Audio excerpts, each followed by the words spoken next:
انتہائی معزز و مکرم سامعین و حاضرین، سفر المظفر کا مہینہ چل رہا ہے۔ گزشتہ جمعہ حضرات کے سامنے اس مہینے میں پیش آنے والے کچھ واقعات کا ذکر ہوا تھا۔ آج بھی ایسے ہی ایک واقعے کا ذکر کرنا ہے جو اس مہینے میں تاریخی واقعہ پیش آیا۔ امام الانبیاء محبوب کبریا جناب محمد رسول اللہ صلی اللہ علیہ وسلم کی حیات طیبہ میں دو سفر بڑے اہم اور عظمت والے ہیں۔ ایک سفر رجب کے مہینے میں ہوا، رجب کی 27 تاریخ کو ہوا، جسے معراج کا سفر کہتے ہیں، اور دوسرا سفر سفر المظفر کے مہینے میں ہوا، جسے ہجرت کا سفر کہتے ہیں۔ معراج کے مہینے میں جو سفر ہوا وہ آسمانوں کا تھا، سفر کے مہینے میں جو سفر ہوا وہ زمین کا تھا۔ معراج کے مہینے میں جو سفر ہوا اس میں بھی آپ صلی اللہ علیہ وسلم کے ساتھ ایک رفیق سفر تھے، اور سفر کے مہینے میں جو سفر ہوا اس میں بھی آپ صلی اللہ علیہ وسلم کے ساتھ ایک رفیق سفر تھے۔ جو معراج کے سفر میں رفیق سفر تھے وہ تمام ملائکہ کے سردار تھے، اور جو ہجرت کے سفر میں رفیق سفر تھے وہ تمام صحابہ کے سردار تھے۔ تو اس مہینے میں ہجرت کا سفر آپ صلی اللہ علیہ وسلم نے کیا، جو بڑا اہم سفر ہے۔ ہجرت کا پس منظر، بیک گراؤنڈ کیا ہے، یہ ہجرت کیوں کرنا پڑی؟ رسول اللہ صلی اللہ علیہ وسلم نے جب اعلان نبوت کیا اور آپ کی دعوت پر کچھ نادار، کمزور، غریب مسلمانوں نے کلمہ پڑھا، اسلام کو قبول کیا، تو کفار مکہ نے، قریش مکہ نے ان مسلمانوں پر مکہ کی سرزمین کو تنگ کر دیا۔ کفار مکہ کی طرف سے مسلمانوں کو ستانے میں کوئی کسر نہیں چھوڑی گئی۔ پہلی ہجرت مسلمانوں نے حبشہ کی طرف کی۔ حضرت جعفر طیار رضی اللہ تعالیٰ عنہ نے، جو رسول اللہ صلی اللہ علیہ وسلم کے چچا زاد بھائی ہیں، حضرت علی رضی اللہ تعالیٰ عنہ کے بڑے بھائی ہیں، انہوں نے حضور علیہ السلام سے اجازت چاہی کہ یا رسول اللہ، ہمیں یہاں یہ کفار کھل کر اسلامی تعلیمات پر عمل پیرا ہونے نہیں دے رہے، ہمیں عبادت کی لذت سے سرشار ہونے نہیں دے رہے، آپ ہمیں اجازت دیں کہ ہم حبشہ کی طرف ہجرت کر کے چلے جائیں۔ تو آپ صلی اللہ علیہ وسلم نے بادل نخاستہ حضرت جعفر طیار کو ہجرت کی اجازت دے دی۔ حضرت جعفر طیار رضی اللہ تعالیٰ عنہ اپنی اہلیہ اسماء بنت اویس اور دیگر چند رفقاء کے ساتھ جو ہے حبشہ کی طرف ہجرت کے لیے روانہ ہو گئے۔ وہاں پہنچ کر انہوں نے کچھ امن و سکون کا سانس لیا اور 10 سال جو ہے حبشہ کے اندر گزارے۔ ادھر دن بدن قریش مکہ کی طرف سے، کفار کی طرف سے مسلمانوں کو ایذا رسانی، تکالیف پہنچانے کا جو ہے سلسلہ بڑھتا چلا گیا۔ سن 11 نبوی میں، نبوت کے 11ویں سال میں، یثرب سے کچھ لوگ، تقریباً 6 افراد جو ہے وہ حج کے موسم میں آپ صلی اللہ علیہ وسلم سے ان کی ملاقات ہوئی، اور عقبہ کے مقام پر اللہ کے رسول صلی اللہ علیہ وسلم نے انہیں اسلام کی دعوت دی، ان کے سامنے اللہ کی وحدانیت رکھی، جس سے وہ متاثر ہوئے اور مسلمان ہو گئے۔ کیونکہ مدینہ میں یہود آباد تھے تو وہ یہودیوں سے سنا کرتے تھے کہ اب ایک آخری پیغمبر کا ظہور ہونے والا ہے، آخری پیغمبر آنے والے ہیں، جب وہ پیغمبر آئیں گے ہم ان کے ساتھ مل کر جو ہے تمہیں نیست و نابود کر دیں گے، ہلاک کر دیں گے۔ ان لوگوں نے آپ صلی اللہ علیہ وسلم کو پہچان لیا تو فوراً کلمہ پڑھ کر مسلمان ہو گئے۔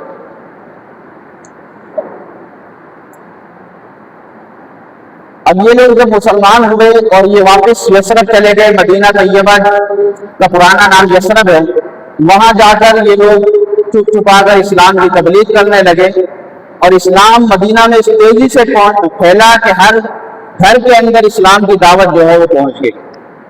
اگلے سال یہ 6 افراد کے ساتھ 7 افراد ہو گئے۔ یہ جو پہلے 6 افراد تھے ان میں سے 5 اور 7 نئے افراد، تو یہ 12 افراد مسلمان ہوئے، اور انہوں نے رسول اللہ صلی اللہ علیہ وسلم سے درخواست کی کہ آپ ہمارے ساتھ مدینہ طیبہ چلیں، وہاں چل کر جو ہے اسلام کی دعوت دیں، یہ قریش مکہ آپ کو یہاں تکلیف پہنچاتے ہیں، آپ ہمارے ساتھ مدینہ طیبہ چلیں۔ حضرت عباس رضی اللہ تعالیٰ عنہ اگرچہ مسلمان نہیں ہوئے تھے لیکن رسول اللہ صلی اللہ علیہ وسلم کے چچا تھے، اور آپ رسول اللہ صلی اللہ علیہ وسلم کی حفاظت کیا کرتے تھے، دفاع کیا کرتے تھے۔ تو حضرت عباس نے کہا کہ دیکھو، اگر تم رسول اللہ صلی اللہ علیہ وسلم کی حفاظت کر سکو تو ان کو لے جاؤ، اور اگر حفاظت نہ کر سکو تو یہ ہمارے پاس یہاں محفوظ ہیں۔ تو حضرت برہ بن مالک رضی اللہ تعالیٰ عنہ وہ کھڑے ہوئے اور انہوں نے کہا کہ ہم رسول اللہ صلی اللہ علیہ وسلم کی دل و جان سے حفاظت کریں گے۔ بہرحال ابھی اللہ کا حکم نہیں آیا تھا، رسول اللہ صلی اللہ علیہ وسلم نے خود تو ہجرت نہیں کی لیکن صحابہ کرام کو اجازت دے دی، اور صحابہ کرام رفتہ رفتہ ہجرت کرنے لگے۔ لیکن یہ ہجرت کرنا بھی اس وقت آسان نہیں تھا۔ جب پتہ چلتا کہ کوئی مسلمان مکہ چھوڑ کر جا رہا ہے تو کفار جو ہے اس کے راستے میں رکاوٹ بنتے۔ سب سے پہلے مہاجر جنہوں نے ہجرت کی وہ ابو سلمہ بن عبد الاسد تھے۔ یہ رسول اللہ صلی اللہ علیہ وسلم کے رضاعی بھائی تھے، دودھ شریک۔ تو حضرت ابو سلمہ نے اپنی اہلیہ ام سلمہ اور اپنے ایک چھوٹے بچے کے ساتھ ہجرت کی تیاری کی اور روانہ ہونے لگے تو ان کے سسرال والوں کو پتہ چل گیا۔ یہ پہنچ گئے اور ان کو روک لیا، کہا کہ بھائی تمہیں تو اختیار ہے لیکن یہ ہماری بیٹی کو لے کر تم نہیں جا سکتے۔ حضرت ام سلمہ کو ان سے الگ کر دیا۔ ادھر ابو سلمہ کے جو خاندان والے تھے انہوں نے کہا کہ یہ بچہ ہماری نشانی ہے، ہمارے خاندان کی نشانی ہے، تم اسے نہیں لے جا سکتے۔ انہوں نے بچے کو لے لیا۔ اب ابو سلمہ تنہا رہ گئے، میاں بھی جدا ہو گیا، بیوی بھی جدا ہو گئی، بچہ بھی جدا ہو گیا، تینوں جدا ہو گئے۔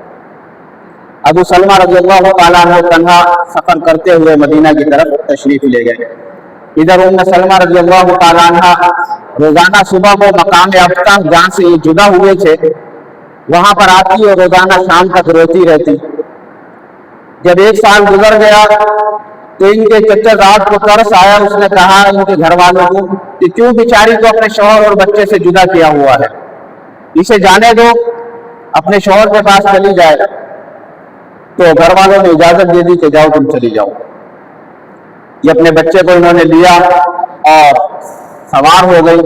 مقام تنعیم پر عثمان بن طلحہ ملے، یہ بعد میں صلح حدیبیہ کے موقع پر مسلمان ہوئے تھے۔